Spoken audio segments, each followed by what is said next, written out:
Rangers की वर्दियों में कुछ लोग अंदर आए हैं और उन्होंने जो इमरान खान व्हील चेयर पर अंदर गए थे उन्होंने उन्हें वहीं से उन्हें पकड़ा और अपने साथ ले गए हैं। इन्होंने जैसे गिरफ्तार किया खान साहब को, वो हमारे लीडर हैं, तो हमसे नहीं देखा गया। आज आपने लाइन क्रॉस कर दी है, हमारी रेड लाइन ही थी ना, इमोशंस अटैच थे। चूँकि आप लोगों ने गिरफ्तार किया था तो हमें आप ही से आके पूछना था कि आप लोगों ने क्यों खान को गिरफ्तार किया है।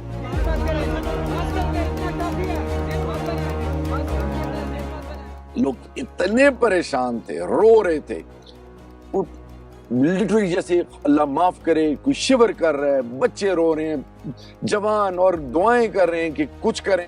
ये बड़े अरसे से ना ये एक लावा पक रहा था। ऐसा लग रहा था कि एक सियासी जमात जो है वो मुल्क में इंतशार फैलाने की कोशिश कर रही है। और कमांडर के गेट के बाहर एक लड़का खड़ा हुआ था, वो हमें लोगों को कह रहा था आओ आओ अंदर आओ, और वो लड़का कहाँ है। बहुत ही बड़े जुम्मेदार के घर के ऊपर इस तरह का वाकया हो जाना जो है ये बड़ी एम्बैरेसमेंट थी।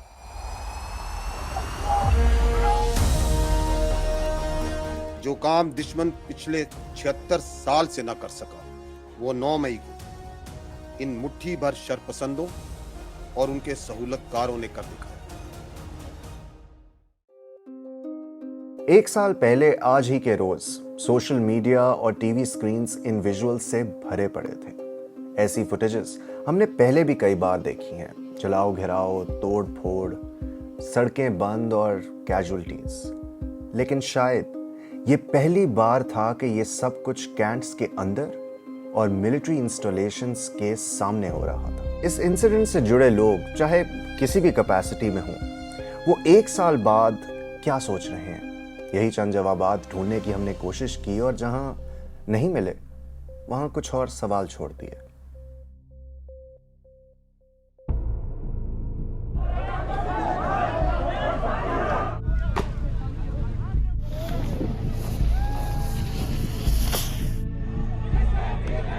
यह एहतजाज तब शुरू हुआ जब former prime minister Imran Khan को अरेस्ट किया गया।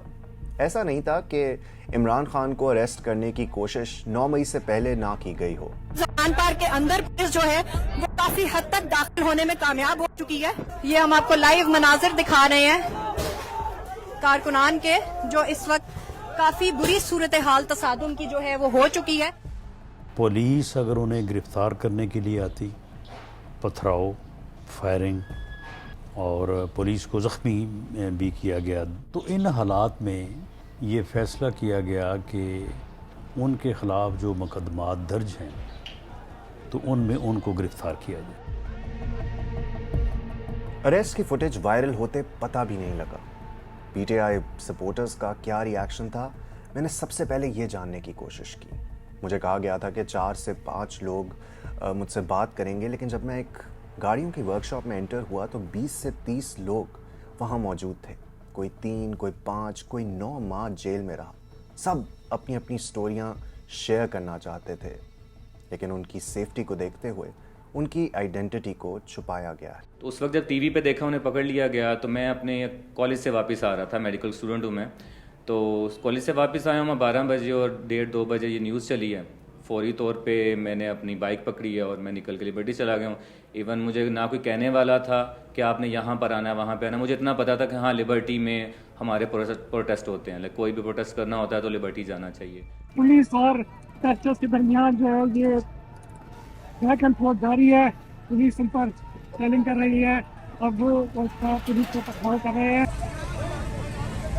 सवाल ये है कि हाई कोर्ट में खुद पेश हो रहे हैं, लॉ अबाइडिंग सिटीजन है, खुद पेश हो रहे हैं। इस्लामाबाद पुलिस कहाँ थी, रेंजर्स को क्यों बुलाया गया, क्या नौबत आई कि शीशे तोड़े गए, ये एनवायरनमेंट, ये माहौल क्यों बनाया गया, ये क्या इश्तियाल देने के लिए ये काफ़ी नहीं था। अब ये गिरफ्तारी जो है ये कोई वज़ीर दाखिला ने नहीं करनी होती। इस्लामाबाद पुलिस जो है उसे ये इख्तियार हासिल था कि वो अपनी मदद के लिए रेंजर्स की जो है वो बाकायदा मदद ले सकते। ये निटी ग्रिटी नहीं तय होती कि जी आपने दीवार फलांगनी है, आपने पहले जो है वो बाजू पकड़ना है, उसके बाद फिर आदमी को कुर्सी से उठाना, ये फिर चीज़ें जो है ना ये तय नहीं होती। ये फिर मौके पे जो भी ऑफिसर होगा ये फिर उसकी सवाबदीद होती है।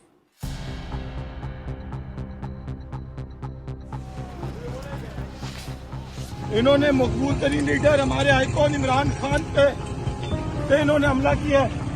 इन्होंने उसको हाथ उठाए हैं। आज हम इनको बताएंगे कि अवाम किधर खड़ी है। तो और कमांडर के गेट के बाहर एक लड़का खड़ा हुआ था, वो मैं लोगों को कह रहा था आओ आओ अंदर आओ, और वो लड़का कहाँ है? वो तो पूरे 12 महीने में वो नज़र भी नहीं आया वो किधर है। उस चार्ज्ड अप माहौल में उनको काम डाउन करना कितना मुश्किल था? देखिए हिस्टेरिकल तो थे, बिल्कुल ऐसे माहौल था ना कि कुछ समझ में नहीं आ रहा था। जैसे मुझे गिरेबान से पकड़ा गया, खींचा गया, धक्के दिए गए, गालियां दी गई कि तुम लोग क्यों यहाँ खड़े हो, तुम लोग GHQ क्यों नहीं जा रहे हो। टू काम देम डाउन, मैंने कहा कि हम GHQ जरूर जाएंगे, लेकिन लीडरशिप ने ये कहा है कि आप अभी इधर रहें, हम आपको बताएंगे।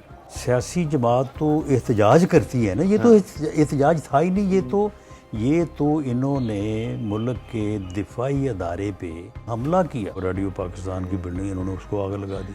आप ये देखें कि जुर्म कि उसके साथ एक एनिमल की मंडी मवेशियाँ थी, इन्होंने उसको आग लगा दी। वहाँ पे जानवरों को जिंदा जला दिया इन्होंने। मुझे लगता था कि वहाँ ये वहम हो गया है, उनको ये हो जाता है कि जी हम इतने ताकतवर हो गए हैं कि रियासत के बाकी जितने अदारे हैं ये अब हमारी इतनी भरपूर अक्सरियत हो चुकी है कि अब ये बेबस हैं। हम जिस दिन कॉल देंगे उस दिन सब कुछ सरेंडर कर हो जाएगा। लेकिन ये सियासी जमातों को गलतफहमी हो जाती है। हमें पहले भी अंदाज़ा था और उनकी इस गलती का जाके हमने एहसास भी दिलाने की कोशिश की कि हक़ाइक़ ऐसे नहीं होते, रियासतें बड़ी ताकतवर होती हैं। हुकूमती एस्टिमेट के मुताबिक इमरान खान की गिरफ्तारी के बाद 9 मई को मुल्क भर से 38,000 लोग निकले। 3 दिन तक मोबाइल सर्विस बंद रही और क्लैशेस जारी रहे। 10 कीमती जानें चली गईं। पुलिस ऑफिशियल समेत सैकड़ों लोग जख्मी हुए और इस दौरान मुल्क को 2.5 अरब रुपए का नुकसान हुआ। 3 दिन के क्लैशेस के बाद अब खामोशी तो थी, बट यू कुड टेल कि इस तमाम वाक़ये के बाद एक शदीद रद्द-ए-अमल आया। साने 9 मई को पाकिस्तान की तारीख में ना भुलाया जाएगा और ना ही मुलव्विस शरपसंद अनासिर, मंसूबा साजों और सहूलतकारों को माफ किया जा सकता है। हुकूमत और पाकिस्तानी फौज ने एक ज़बान होकर यह कहा कि 9 मई के वाक़ये की प्लानिंग कई माह से चल रही थी। तो ऑब्वियस सवाल नहीं बनता कि क्या ये इंटेलिजेंस फेलियर नहीं था? ये बात इनके मखसूस लोगों तक महदूद थी कि हमने क्या करना है। तो ये बात जो थी कि ये अंदर जाएंगे और जाके आग लगाएंगे, लूट मार करेंगे, इसकी मैं बिल्कुल ये बात मैं एडमिट करने को तैयार हूँ कि इसकी को हमें पहले से प्री इंफॉर्मेशन नहीं थी।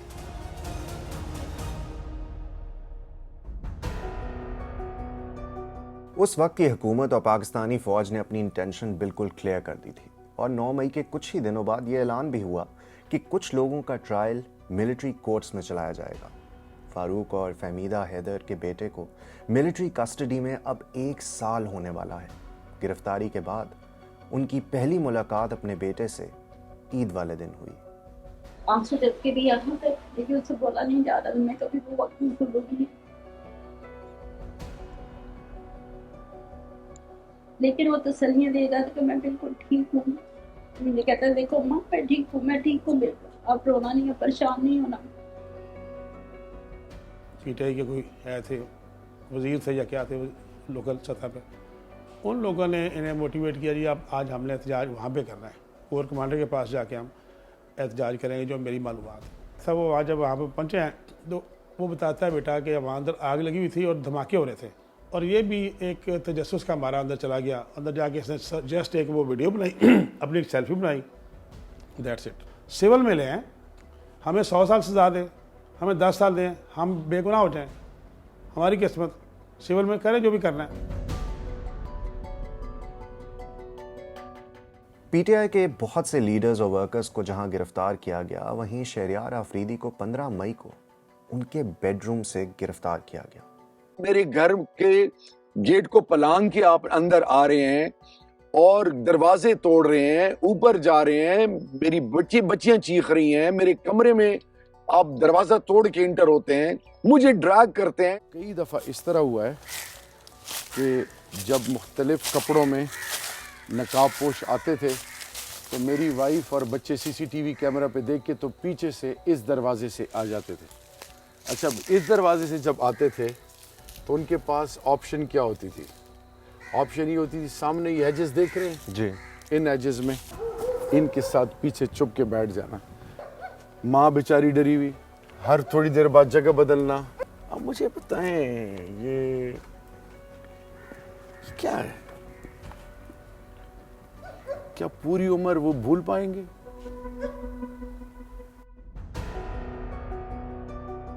लीडरशिप के अरेस्ट तो हाईलाइट हो जाते थे, मगर बाकी तमाम लोगों के केसेस में ट्रांसपेरेंसी नहीं थी और ह्यूमन राइट्स की कई तंजीमों ने यह पॉइंट आउट किया और गिरफ्तारियों के दौरान एक्सेसिव फोर्स का भी जिक्र किया। 9 मई के वाकयात पर एक्सटेंसिवली रिपोर्टिंग करने वाली सहाफ़ी बेनज़ीर शाह ने यह जानने की कोशिश की कि 9 मई के फ़ौरन बाद आखिर कितने लोगों को अरेस्ट किया गया।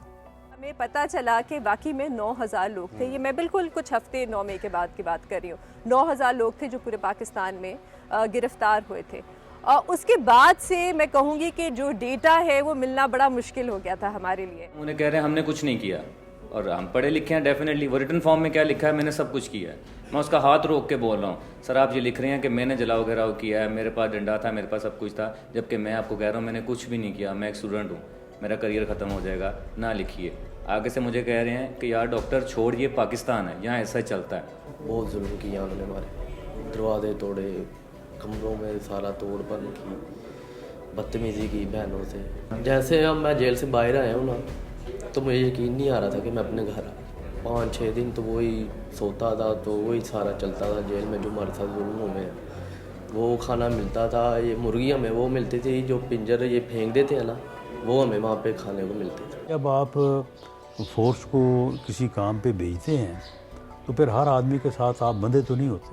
तो इस किस्म की शिकायत जो है वो ज़रूर पैदा हुई हैं, लेकिन जहाँ जहाँ भी कोई ऐसा मामला हुआ है तो गवर्नमेंट के जब भी नोटिस में आया, जब तक हमारी हुकूमत ही है, तो हमने ऐसे लोगों के ख़िलाफ़ कार्रवाई की है। मुझे तो ऐसा लग रहा है कि जैसे रियासत जो है वो सिर्फ और सिर्फ इस मामले पे अपना गुस्सा निकाल रही है, जैसे इंतकाम लेने की कोशिश कर रही है, बजाय इसकी कि इसकी तहकीकात हो, कानूनी तकाजे पूरे हों।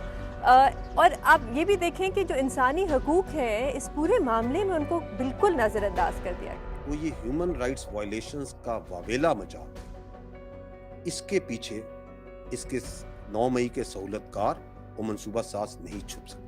आई थिंक पाकिस्तान में अब वो वक्त आ गया है कि हमें चाहिए कि जो झूठ की करेंसी है उसको खत्म करें। पीटीआई निशाने पर तो थी, मगर इस दौरान उनका अपना बयानिया भी काफी कंफ्यूजिंग था। abducted from there. मुझे वहां से अगवा किया गया। सुप्रीम कोर्ट ने भी कंफर्म किया कि ये गैर कानूनी और गैर आईनी था। आपको क्या लगता है मेरे सपोर्टर्स ने क्या करना था? इमरान खान ने अपनी एक और पोजीशन से वो पीछे हट गए हैं। वो पहले कहते थे कि 9 मई के वाकयात में उनके कारकुन मुलविस नहीं हैं, बल्कि ये एजेंसियों ने किया है और इसके सबूत उनके पास मौजूद हैं। 9 मई के फौरन बाद, शायद आपको याद हो, प्रेस कॉन्फ्रेंसेस का एक ट्रेंड शुरू हो गया था। मैं एक्टिव पॉलिटिक्स छोड़ रही हूँ, parting ways with politics, party का ओहदा छोड़ता हूँ, मुस्ताफी होता हूँ, मुस्ताफी होगा। मैंने उससे इस्तीफा दिया है। एक सफर था मेरे साथ, वो आज इख्तिताम पजीर हुआ है। वो प्रेस कॉन्फ्रेंस करते थे, उसके बाद उनके खिलाफ कोई केस नहीं चलता था, उनकी तहकीकात नहीं होती थी। लेकिन कुछ लोग जिन्होंने शायद तासुर, मैं कहूँगी फिर से यही है कि जिन्होंने पीटीआई को छोड़ने से इनकार कर दिया, उनके खिलाफ अभी भी केसेस चल रहे हैं। 9 मई के बाद होने वाली गिरफ्तारियों और क्रैकडाउन का असर ये हुआ कि पीटीआई के सपोर्टर्स पहले के बरक्स अब सामने नहीं थे और बाहर निकलने को भी तैयार नहीं थे। इस इलेक्शन में सवाल ये था कि इमरान खान की फेट जो है वो क्या है, आप इमरान खान के साथ हैं या इमरान खान के खिलाफ हैं? मियां नवाज शरीफ पाकिस्तान वापस लौट चुके थे और कई तज्जियाकारों के ख्याल में पावर में आने के लिए फेवरेट भी थे। मीडिया में भी दबे लफ्जों में इमरान खान, माफी चाहता हूँ, चेयरमैन तहरीक इंसाफ पर और उनकी पार्टी पर होने वाली सख्तियों का जिक्र जारी रहा। कई सर्वेस जहां नून लीग की पोजीशन को मुस्तहकम करार दे रहे थे, वहीं 34,000 लोगों से सर्वे करने वाले सहाफ़ी हबीब अकरम का मानना था कि लोगों पर काफ़ी दबाव है। देखिए, उस वक्त जो फिज़ा थी ना, जिसे कहते हैं खौफ से भरी हुई थी। बहुत सारे लोग जवाब नहीं देना चाहते थे।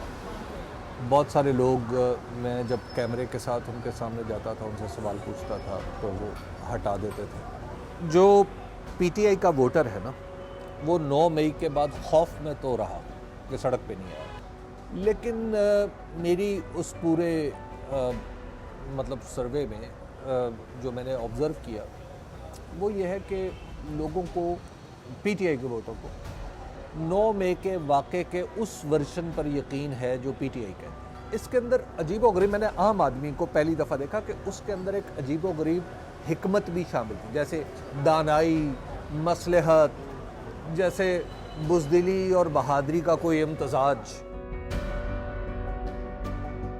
7 फरवरी को शाया होने वाला इस सुहेल वड़ाइच का कॉलम का काफ़ी चर्चा रहा।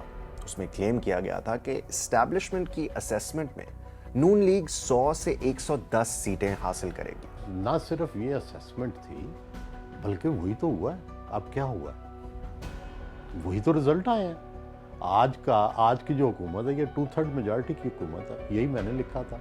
मैंने लिखा था बांग्लादेश मॉडल, वही बांग्लादेश मॉडल बन गया है, supported by military and judiciary.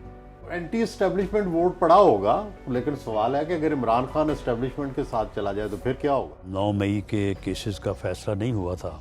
अगर आप मुजरम नहीं ठहराते थ्रू प्रॉपर प्रोसीजर, तो फिर बाकी सारा अमल जो है वो तो फिर विक्टिम कार्ड के तौर पे इस्तेमाल होता है ना।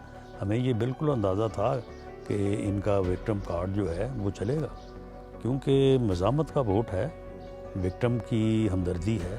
तो ये जो बयानिया बनाया जा रहा है कि 8 फरवरी में 9 मई गायब हो गया, गुम हो गया, जो भी आपने जिस तरह भी इसको बयान करें, तो 69-70% जो वोट पड़ा वो तो उस बयानिया को नहीं पड़ा। फिर 8 फरवरी का दिन आया और तमाम अंदाजे गलत साबित हो गए।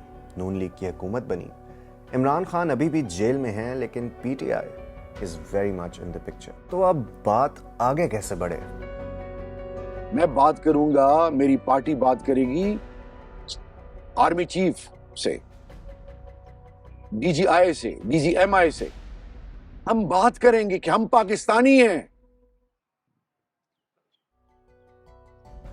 इस मुल्क के निजाम को, इस मुल्क के सिस्टम को हम सब ने मिलकर चलाना है। इंस्टीट्यूशंस हमने बनाने हैं। यह शहरियार आफरीदी की तो ख्वाहिश हो सकती है, लेकिन उनके लीडर जेल में बैठकर अब भी आर्मी चीफ पर संगीन इल्जामात लगा रहे हैं। ऐसे माहौल में मुज़ाकरात होंगे कैसे? कोई सियासी लीडर और कोई सियासी टोला अपनी फौज पे हमलावर हो तो उससे कोई बातचीत नहीं करे। कहा जाता है कि जुडिशल कमीशन बना दिया जाए। मेरा सवाल यह है कि जुडिशल कमीशन तो उस चीज में बनता है जिसके बारे में कोई इबाम हो। ठीक है, हम तैयार हैं, बनाएं जुडिशल कमीशन, लेकिन अगर जुडिशल कमीशन बनाना है तो फिर इस पूरे वाकये की तह तक जाए। और इस सब से निकलने के लिए कोई रास्ता है भी? बहुत सिंपल है, आप तहकीकात कराएं। एक ट्रांसपेरेंट इन्वेस्टिगेशन होनी चाहिए ताकि सबको पता चले कि असल में मुलव्विस कौन था, किसका रोल था उसमें, किसने इसमें किरदार अदा किया। जब तक ये नहीं होगा हम फॉरवर्ड नहीं जा सकते। जब तक आप इन सवालों का जवाब नहीं देंगे जो पिछले 1 साल से बस पड़े हुए हैं, उनका हमें जवाब नहीं मिल रहे, अगर खामोश रहेगी रियासत तो हम आगे नहीं जा सकते, हम वे फॉरवर्ड की बात ही नहीं कर सकते। हमारे तो बदकिस्मती है कि किसी भी वाक़े से जमहूरी स्पेस बढ़ती नहीं है। हर वाक़े से जमहूरी स्पेस पहले से जो कम हो जाती है। तो पीटीआई के लिए तो मेरा उस वक़्त से यही पैगाम है कि आप सियासी जमातों को ये वाली जो तरीक़ेकार है ये सूट ही नहीं करता, और इससे क्योंकि ये मुक़्तदरा का मैदान है, ताकत। दूसरी तरफ मेरा बहुत अरसे से ये भी मौक़िफ़ है कि जो तो साजिशी हैं या जिन्होंने वाकई इन्वॉल्व हैं, बाकी बच्चों को एक मुद्दत के बाद माफ़ भी कर देना चाहिए। उसकी वजह यह है कि सबको एक सबक जो है वो सब सीख चुके हैं, उनको सज़ाएं दें जो वाकई मास्टरमाइंड है, और बाकी पीटीआई विरत का ऐलान करें और मुक्तदरा जो है वो ज़रा दिल खुला करें। 1 साल बाद आज भी वही सवाल सामने खड़ा है कि 9 मई वाले दिन जो कुछ हुआ क्या उससे बचा जा सकता है, और कैसे यकीनी बनाया जाए कि फ्यूचर में ये दोबारा ना हो।